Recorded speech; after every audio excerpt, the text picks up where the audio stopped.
তো মানুষকে ভালো মাংসই বিক্রি করি।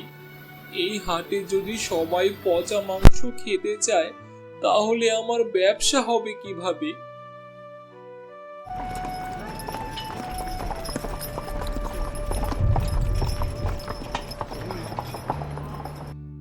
আরে হারুন ভাই, এই সময় এখানে বসে কি করছো?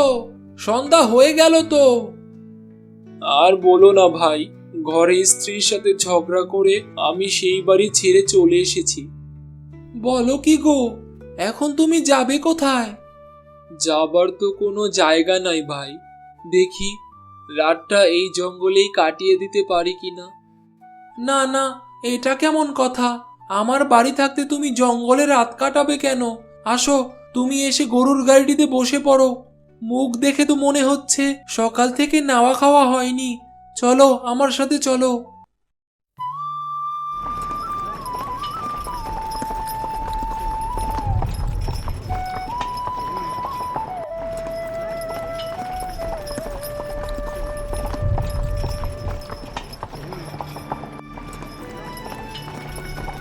হারুন ভাই, তুমি ঘরে গিয়ে বসো।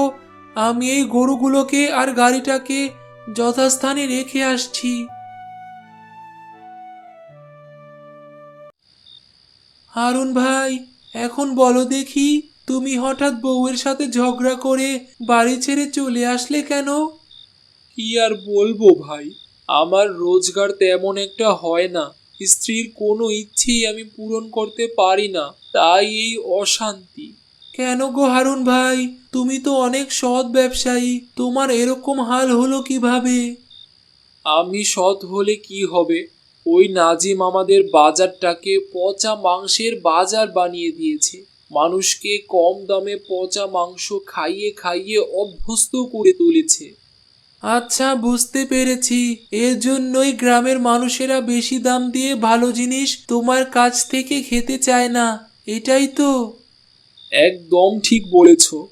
এখন কি করব আমি জানি না। তোমার কোনো চিন্তা করতে হবে না হারুন ভাই। কাল থেকে তুমি আমার সাথে রানীগঞ্জের বাজারে যাবে। রানীগঞ্জের বাজার?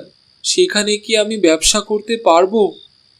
আরে ভাই, আমার মতো একজন মানুষ যদি ওই বাজারে বইপত্র ওঠা নামানোর কাজ সকাল থেকে সন্ধ্যা পর্যন্ত পায়, তাহলে তুমি ব্যবসা করতে পারবে না কেন? ওইখানকার মানুষ খাঁটি জিনিস খেতে খুব পছন্দ করে। ঠিক আছে, তাহলে আমি কাল থেকে তোমার সাথেই বাজারে যাব।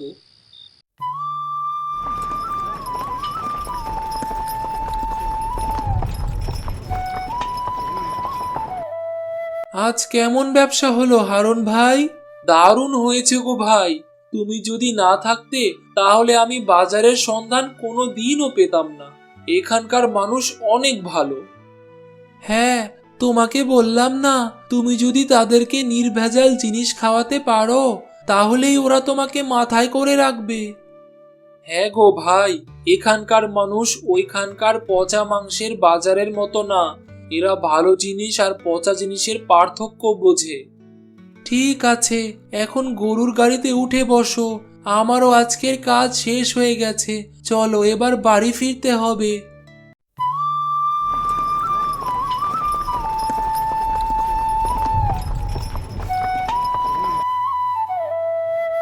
ওগো, তুমি এসেছো? আমি চিন্তায় চিন্তায় কাল রাতে ঘুমাতে পারিনি। কালকে আমার তোমার সাথে ওরকম ব্যবহার করা উচিত হয়নি গো। আরে বউ, এতে তোমার কোনো দোষ নেই, সব দোষই আমার। এতদিন আমি পচা বাসি মাংসের বাজারে আমার খাঁটি মাংস বিক্রি করছিলাম, তাই রোজগার সেরকম হতো না। কিন্তু আজ থেকে আর সেরকম হবে না। এই দেখো বউ, আজকে কত টাকা ইনকাম করেছি। এ কি গো, এত টাকার ব্যবসা করেছো তুমি?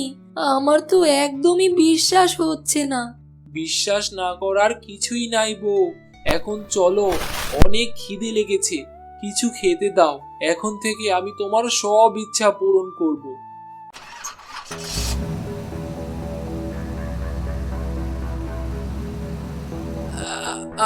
আপনারা কারা ভাই? কতটুকু মাংস দেব বলুন? আমরা ফুড ইন্সপেক্টর ডিপার্টমেন্ট থেকে এসেছি। আমাদের কাছে খবর এসেছে আপনার দোকানে পচা মাংস বিক্রি হয়। না না ভাই, আপনারা এগুলো কি বলছেন? আমি এরকম কাজ করব কেন? এটা আমরা বুঝে নেব। এই মুহূর্তে আপনার মাংসের ওপর একটা কেমিক্যাল দেব। যদি আপনার মাংস ভালো হয় তাহলে সেটি কোনো রকম বিক্রিয়া করবে না, আর যদি খারাপ হয় তাহলে নীল বর্ণ ধারণ করবে।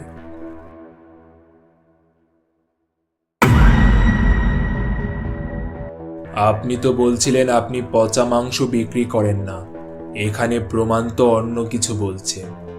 এই বাজারের মানুষকে পচা মাংস বিক্রি করার জন্য আপনাকে অ্যারেস্ট করা হলো।